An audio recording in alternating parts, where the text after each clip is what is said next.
সকালের জলখাবারে এরকম মশলা French toast বানিয়ে নিলে কেমন হয়? চলো শুরু করা যাক। একটা পাত্রে দুটো ডিম দিয়ে তার মধ্যে কুচিয়ে রাখা কিছুটা পেঁয়াজ, টমেটো, কাঁচা লঙ্কা ঝাল মতো, হলুদ, চিলি ফ্লেক্স, অরিগ্যানো আর একটু স্বাদ মতো নুন, গোলমরিচ আর দুধ দিয়ে ভালো করে এটাকে ফেটিয়ে নিতে হবে। তোমরা চাইলে এখানে একটু ধনেপাতা দিতেই পারো। এখানে আমি হাফ কাপ মতো দুধ দিয়েছি, দিয়ে ভালো করে এটাকে ফেটাতে হবে। দুধ দিলে এটা ফ্লাফি আর ভীষণ সফট হয়।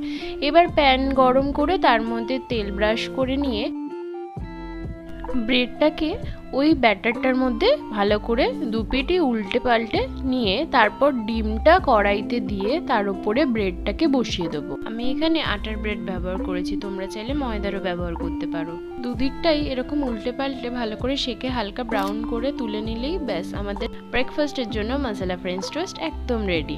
আজকের ভিডিওটি ভালো লাগলে লাইক, কমেন্ট, শেয়ার করে দিও। আজকের মতো